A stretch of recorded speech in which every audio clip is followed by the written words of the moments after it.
Hello everyone, I hope आप सब लोग बहुत अच्छे होंगे और अपने आरआरबी फार्मासिस्ट की तैयारी बहुत ही अच्छे से कर रहे होंगे। आज हम आरआरबी फार्मासिस्ट प्रिपरेशन में लेके आए हैं फार्मा सीरीज से जर्नल फार्माकोलॉजी के काफ़ी इंपॉर्टेंट एमसीक्यूज और उनसे रिलेटेड कॉन्सेप्ट जो आपकी काफ़ी ज़्यादा मदद करेंगे आरआरबी फार्मासिस्ट के एग्जाम में। तो लेक्चर शुरू करते हैं और देखते हैं इस वीडियो में कौन कौन से क्वेश्चन जो काफ़ी इंपॉर्टेंट हो सकते हैं। तो सबसे पहला और सबसे simple question, Who is known as the father of Indian pharmacology?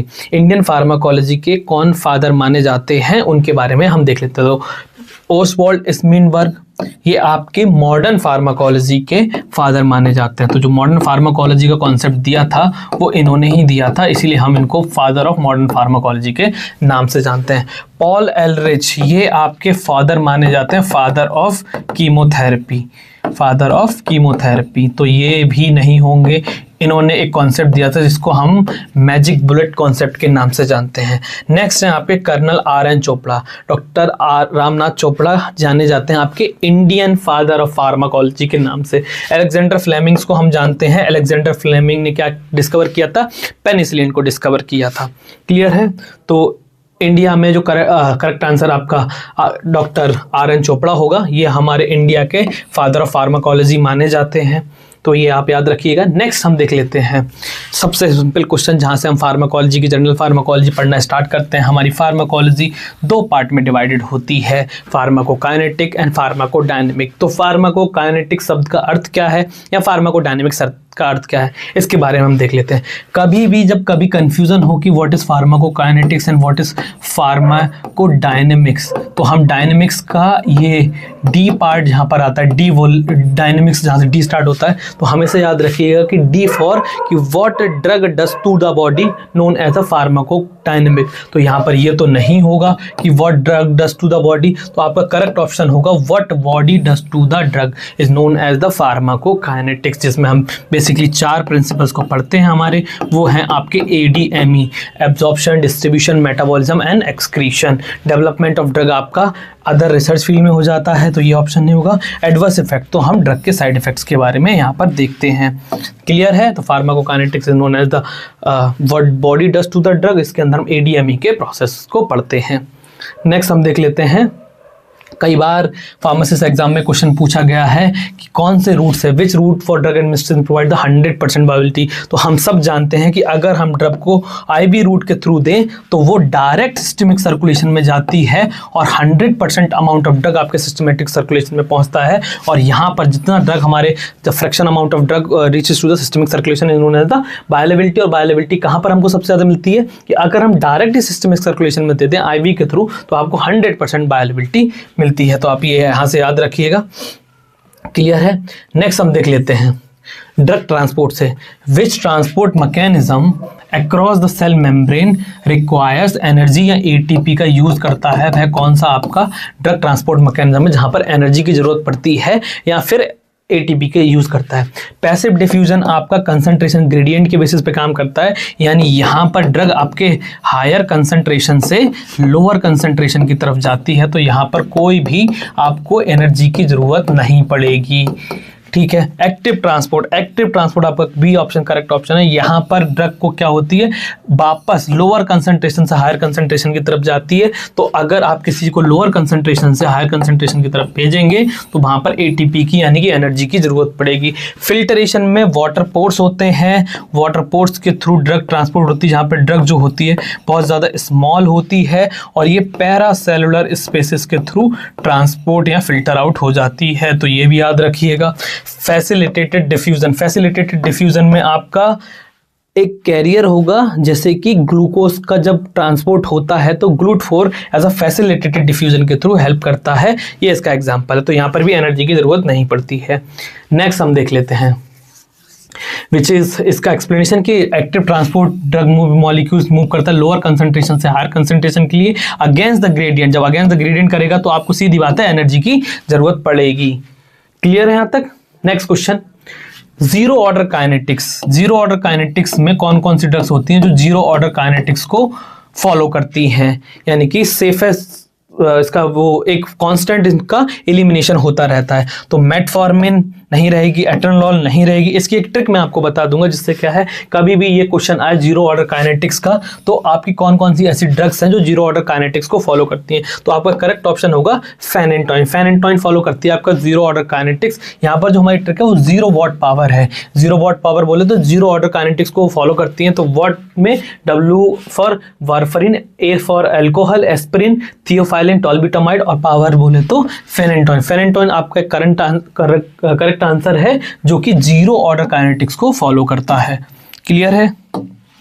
Next हम देख लेते हैं फास्टेस्ट एक्टिंग रिसेप्टर बॉडी के अंदर कौन सा है। कौन सा रिसेप्टर हमारी बॉडी के अंदर सबसे तेज कार्य करने वाला रिसेप्टर है, यानी कि बॉडी में ड्रग को कंज्यूम किया, एडमिनिस्टर करने के बाद बॉडी किस रिसेप्टर के थ्रू सबसे फास्टेस्ट एक्शन प्रोवाइड करती है। तो अगर हम GPCR की बात करें तो GPCR क्या है, GPCR जब लिगेंड इससे बाइंड होगा तो ये क्या करेगा, जी प्रोटीन को एक्टिवेट करेगा और अपने सेकेंडरी मैसेंजर एंजाइम को एक्टिवेट करेगा, देन उसके बाद में ये एक्शन प्रोड्यूस करेगा। तो यहाँ पर भी जो एक्शन हमको मिलेगा वो स्लो एक्शन मिलेगा। आइनोट्रोपिक रिसेप्टर, ये एकदम आपका करेक्ट आंसर है, क्योंकि आइनोट्रोपिक रिसेप्टर में जो आपका रिस्पॉन्स है वो मिली सेकेंड्स में मिल जाता है, क्योंकि यहाँ पर ड्रग जो है सीधे ही इलेक्ट्रिक चेंजेस लाती है और आयंस के चैनल्स खुलते हैं और आपको सडन एक्शन देखने को मिल जाता है। तो आपका सबसे फास्टेस्ट जो एक्टिंग रिसेप्टर है, ड्रग एक्टिंग रिसेप्टर, वो आपका आइनोट्रोपिक रिसेप्टर। एंजाइम लिंक में भी एंजाइम एक्टिवेट होगा तब अपना एक्शन प्रोड्यूस करेगा, तो ये भी स्लो रिसेप्टर है। और सबसे स्लो एक्शन कहाँ पर आता है, आपका न्यूक्लियर रिसेप्टर पे आता है, क्योंकि न्यूक्लियर में जाने के लिए इसमें समय लगता है और न्यूक्लियर जीन्स में जाकर चेंजेस करने में न्यूक्लियर रिसेप्टर सबसे आपका स्लो रिसेप्टर की तरह वर्क करता है। तो सबसे फास्टेस्ट आपका आइनोट्रोपिक और सबसे स्लो रिस्पॉन्स आता है आपका न्यूक्लियर रिसेप्टर में।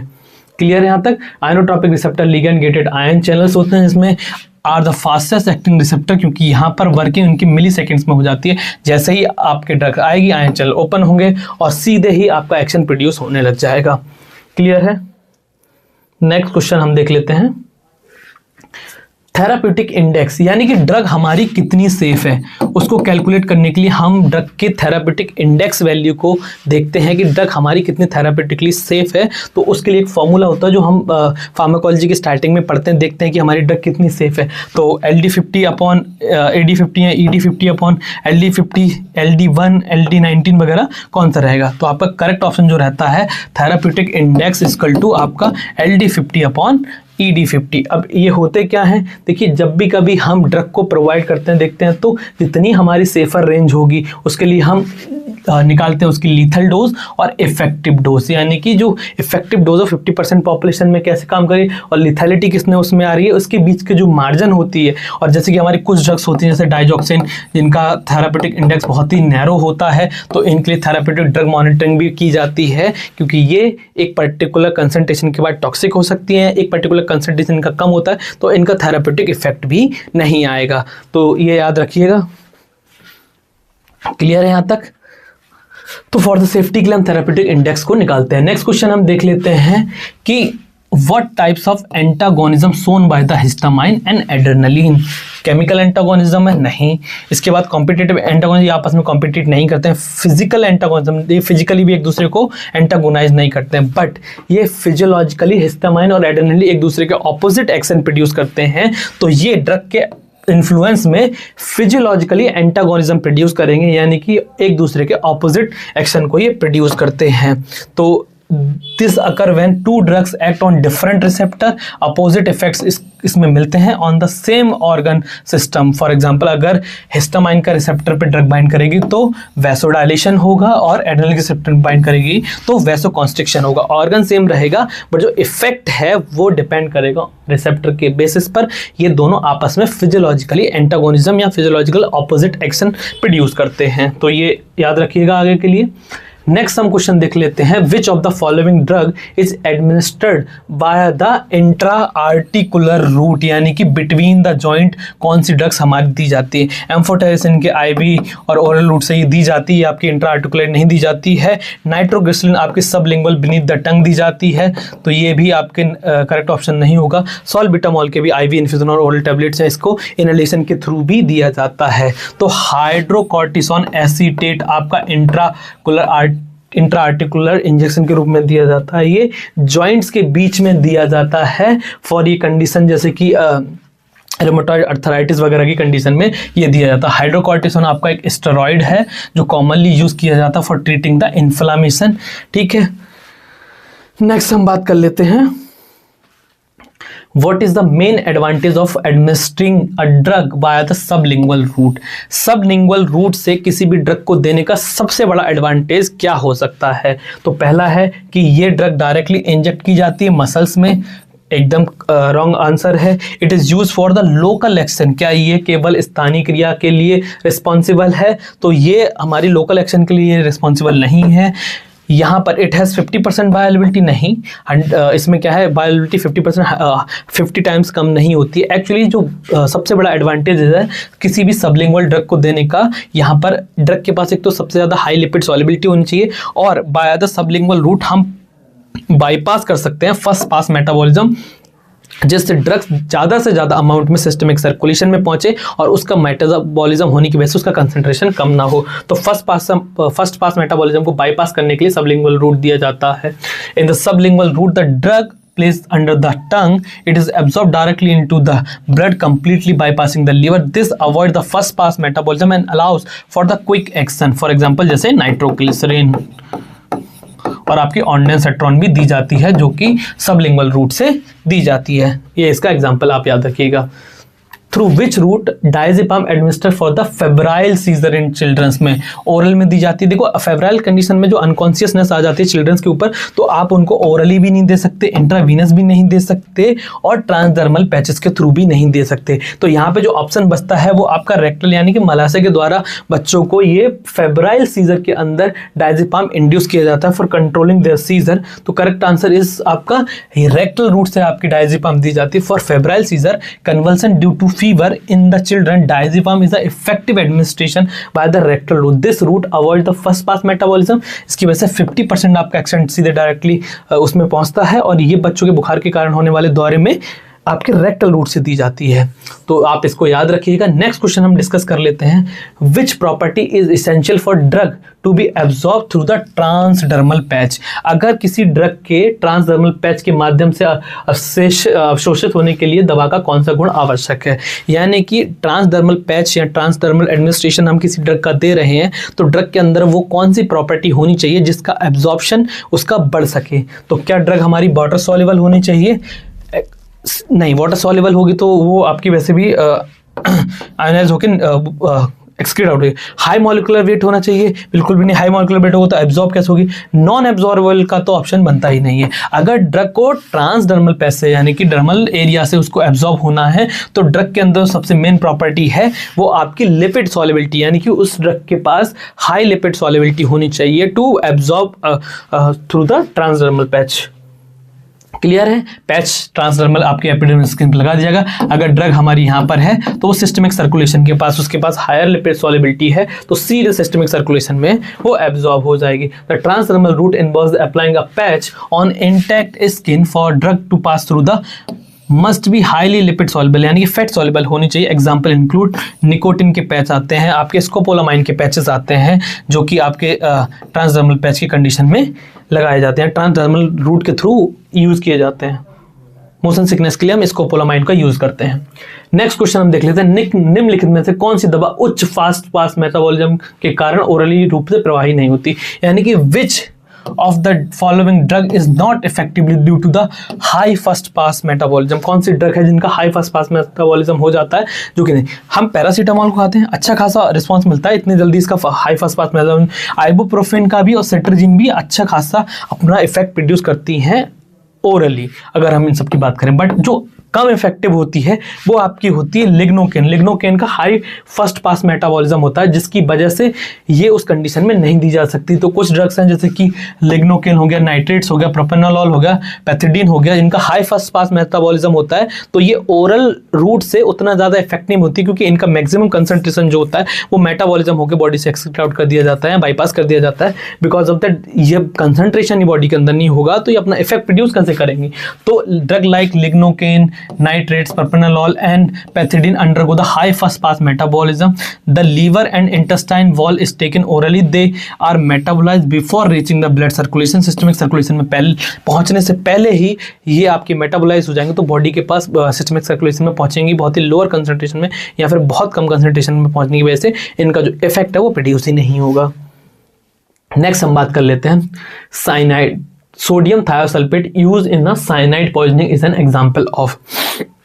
अब सोडियम थायोसल्फेट जो ड्रग है आपकी वो किस कंडीशन में दी जा रही है? साइनाइड पॉइजनिंग की कंडीशन में। अब साइनाइड पॉइजनिंग जो कंडीशन है वो अपने आप में बहुत ज़्यादा रेयर है, ये कॉमनली कंडीशन तो है नहीं, यानी कि रेयर डिजीज या रेयर कंडीशन में ड्रग दी जा रही होगी। अब सोडियम थायोसल्फेट आपकी ओवर द काउंटर ड्रग तो हो नहीं सकती, तो ये ओटीसी ड्रग में तो आएगी नहीं, और आपकी ये जेनरिक मेडिसिन है नहीं। प्रोड्रग तो है नहीं कि आपकी बॉडी के अंदर जाएगी, एक्टिवेट होगी और ये काम करेगी। अब जब रेयर कंडीशन में, तो हमने क्या पढ़ा था कि जब भी हम कोई रेयर कंडीशन की बात करें जैसे कि साइनाइड पॉइजनिंग की, तो वो ड्रग्स आपकी आती हैं ऑर्फन ड्रग्स, यानी कि जो रेयर डिजीजेस में यूज हो रही हैं वो आपकी जो ड्रग होंगी वो होंगी ऑर्फन ड्रग्स। क्लियर है? तो orphan drugs are useful for the diagnosis and treatment of prevention of rare condition of disease. जैसे सुमाट्रिप्टिन आपकी यूज होती है आपकी रेयर कंडीशन में, डाइजॉक्सिन हो गया, ये आपकी कंडीशन में यूज होती है। नेक्स्ट हम बात कर लेते हैं which name of the drug is consider the official और नॉन प्रोप्राइटरी नेम। दवा के किस नाम को आधिकारिक यानी कि ऑफिशियल या गैर मालिकाना नॉन प्रोप्राइटरी नाम से जाना जाता है? ब्रांड नेम या फिर आपका केमिकल नेम या फिर ट्रेड नेम। बेसिकली जब भी हम बात करें नॉन प्रॉपराइटरी नेम, यानी कि कोई भी ब्रांड उसको प्रॉपराइटरी अपना हक में, ऑफिशियल नेम जो कि हर जगह वर्ल्ड वाइड अवेलेबल है, इसको इसी नाम से बुलाया जाएगा, तो उस पर्टिकुलर चीज को हम बोलते हैं जेनरिक नेम। जेनरिक नाम ही आपका, जैसे कि अब क्रोसिन जो है वो आपका ब्रांड नेम है, तो ये हो गया। बट पैरासीटामोल, अब पैरासीटामोल आपका जेनरिक नेम है, यानी कि ऑफिशियल नेम है इस ड्रग का। क्रोसिन के अंदर पैरासीटामोल प्रेजेंट होता है, बट ये जेनरिक नेम है। अगर किसी और ब्रांड को भी अपना कोई ब्रांड नाम रखना होगा, जैसे कि डोलो के नाम से आती है, डोलो 500 आती है, उसके अंदर भी आपका पैरासीटामोल है, तो डोलो आपका ब्रांड नेम हो जाएगा, बट जो उसका ऑफिशियल नेम रहेगा वो पैरासीटामोल रहेगा, जिसको हम जेनरिक नाम से जानते हैं। यहाँ इसको हम ऑफिशियल नाम से जानते हैं, वर्ल्ड वाइड ही ये एक्सेप्टेड होता है। नेक्स्ट क्वेश्चन हम देख लेते हैं। According to the drug like dissolve like an acidic drug aspirin is best absorbed in. अब एक सिद्धांत जहां पर क्या है कि समान घोलता है, सिद्धांत के अनुसार एक अम्लीय दवा जैसे एस्पिरिन सबसे अच्छी तरह से कहाँ अब्सॉर्ब होती है, यानी कि एसिड की प्रेजेंस में कौन सी ड्रग जो है वो अच्छे से काम करेगी, एसिडिक ड्रग या फिर बेसिक ड्रग। और जो हमारी एस्पिरिन है वो आपकी बीक एसिड ड्रग है, बीक एसिडिक ड्रग है, तो ये किस मीडियम में सबसे अच्छे से काम करेगी? क्या वो बेसिक मीडियम में काम करेगी? अब लाइक डिजॉल्व लाइक का मतलब क्या है? जैसा उस ड्रग का एनवायरनमेंट है, अगर ड्रग हमारी एसिडिक मीडियम है यानी कि अम्लीय माध्यम है, आमाशय में, स्टमक में अगर वो एब्जॉर्ब होगी तो वो हाईली एब्जॉर्ब होगी, वहां पर अच्छे से एब्जॉर्ब होगी। किडनी में भी नहीं, क्योंकि वहां पर नहीं, और ब्लड स्ट्रीम में तो जाने के लिए उसको सबसे पहले तो एब्जॉर्ब होना पड़ेगा। बेसिक मीडियम यानी कि यहाँ पर सिंपल कहने का मतलब है वीक एसिड ड्रग आपकी बीक एसिड या एसिडिक मीडियम में एब्जॉर्ब अच्छे से होंगी, और वीक बेसिक ड्रग आपकी बेसिक कंडीशन है इंटेस्टाइन में अच्छे से एब्जॉर्ब होंगी। जिसका एग्जांपल हमने एस्पिरिन पढ़ा, एस्पिरिन आपकी बीक एसिडिक ड्रग है, तो वो अच्छे से एब्जॉर्ब होगी आपकी एसिडिक मीडियम यानी कि स्टमक के अंदर। क्लियर है? तो एसिडिक ड्रग आपकी एसिडिक पीएच की कंडीशन में जाएगी। इसमें हम आयोनाइज और अनआयोनाइज का कंडीशंस को पढ़ते हैं, यानी अनआयोनाइज ड्रग यानी लिपिड सॉल्युबल एब्जॉर्ब होगी, तो एसिडिक ड्रग क्या करेगी आपके स्टमक में जाएगी, और वो अनआयोनाइज कंडीशन में एसिडिक मीडियम में वो अच्छे से एब्जॉर्ब हो जाएगी। Acidic drug remains un-ionised in acidic pH stomach में, और आयोनाइज होगी तो सीधी बात है वो बॉडी से वाटर के साथ में बॉन्ड बना लेगी और एक्सक्रीट आउट हो जाएगी। नेक्स्ट क्वेश्चन हम देख लेते हैं, what is the main purpose of metabolism. Bio transformation यानी कि मेटाबॉलिज्म का आपके बॉडी में मेन चीज, इसका मेन काम क्या होता है? ट्रांसफॉर्मेशन में आपका मेन काम क्या होता है कि बॉडी क्यों मेटाबॉलिज्म के प्रोसेस को फॉलो करती है?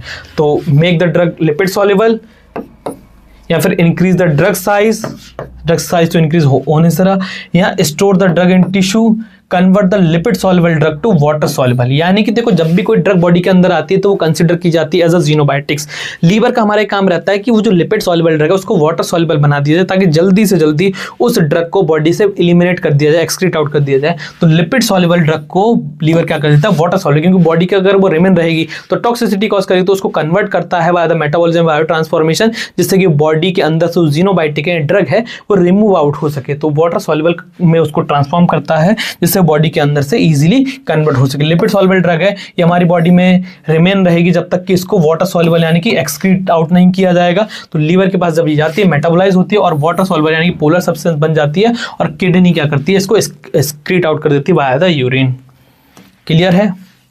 नेक्स्ट क्वेश्चन हम देख लेते हैं। Calculate the volume of distribution, total amount of 2000 mg है आपका, प्लाज्मा कंसंट्रेशन ऑफ 15 mg है। तो हम इसमें देख लेते हैं कि अगर यदि दवा की कुल मात्रा 2000 mcg और प्लाज्मा सांद्रता उसकी यानी कि प्लाज्मा कंसंट्रेशन 50 है तो कितना वॉल्यूम ऑफ डिस्ट्रीब्यूशन होगा। इसके लिए हम एक फार्मूला पढ़ते हैं वीडी में, जैसे कि हमारा टोटल वॉल्यूम कितना है उस ड्रग का वो देखते हैं और अपॉन में उसका प्लाज्मा कंसंट्रेशन कितना है वो देखते हैं। तो देख लेते हैं यहाँ पर कितना आएगा। अगर हम 2000 अपॉन 50 कर लें तो कितना बचेगा, 520 यानी कि 20 और ये आपका 40 के आसपास यानी कि 40 लीटर के आसपास आएगा। तो ये आपका option number C is the correct answer. इसके लिए सिंपल सी बात है, फॉर्मूला इसका बीडी, टोटल ड्रग कितनी है, प्लाज्मा कंसंट्रेशन कितना है, 2000 को अगर हम 50 से डिवाइड करेंगे तो 40 लीटर्स के आसपास आपका ड्रग आएगा। इसको हम लीटर्स में कैलकुलेट करते हैं एक्चुअल में, वैसे तो ये आपका ml में था तो बट इसको हम लीटर में कंसिडर करते हैं वॉल्यूम ऑफ डिस्ट्रीब्यूशन को। नेक्स्ट हम देख लेते हैं, in plasma concentration versus time graph what represent the bio availability. Bio availability जहां पर भी वर्ड आए तो आपको देखना है ये क्या है, ड्रग का इफेक्ट है। क्लियर है? यहाँ पर इसको हम हाईएस्ट कंसंट्रेशन बोलेंगे जो यहाँ पर लिखा हुआ है हमारा बायो अवेलेबिलिटी को दर्शाता है, यानी कि मैक्सिमम, यानी कि हमारे ये क्या होगा, सी मैक्स। टी मैक्स कितनी देर में ये पहुंचा आपका, टी मैक्स के बारे में देख लेंगे। और ये आपके हो गया स्लोप, यानी कि ड्रग एब्जॉर्ब हुई फिर एक्सक्रीट आउट होने लगी। अब यहाँ पर ये जो पर्टिकुलर चीज बनती है एरिया अंडर द कर्व, ये AUC, कितनी देर तक ड्रग रिमेन रहेगी वो आपकी कहलाती है बायोअवेलेबिलिटी। वही तो होता है सिस्टमिक सर्कुलेशन में पहुंची, कितने अमाउंट में पहुंची वो तो मैक्सिमम कंसंट्रेशन होगा, कितनी देर में पहुंची वो आपका थेरेपेटिक इफेक्टिव कंसंट्रेशन कितनी टाइम में पहुंची, और फिर स्लोप का दर्शाता है कि एब्जॉर्ब हुई फिर एक्सक्रीट आउट हुई। But the amount, the fraction amount of drug reaches in the systemic circulation known as the bioavailability. और बायोअवेलेबिलिटी को हम कैलकुलेट करते हैं एरिया अंडर द कर्व के बेसिस पर। तो आपका करेक्ट आंसर आपका एरिया अंडर द कर्व होगा। देख लेते हैं explanation, the extent of absorption of bioavailability is represent by the area under the curve in the plasma concentration time graph even if absorption और absorption rate differ, same AUC means the same bioavailability. यहाँ पर इसलिए हम इसको area under the curve जो रहता है वो आपका बायोअवेलेबिलिटी कंसिडर करते हैं। नेक्स्ट देख लेते हैं, which substance when taken with oral iron increase the bioavailability। Iron को अगर किसी पर्टिकुलर सब्सटेंस के साथ में लिया जाए तो उसकी बायोअवेलेबिलिटी बढ़ जाएगी। आयरन को बेसिकली हम दो टाइप में लेते हैं, एक फेरिक और फेरस, आयरन फेरिक और आयरन फेरस को। तो फेरिक जो होता है वो आपकी बायोअवेलेबिलिटी स्टमक में उसकी कम हो जाती है, बट फेरस जो है वो हमारी बॉडी में अच्छे से एब्जॉर्ब होता है।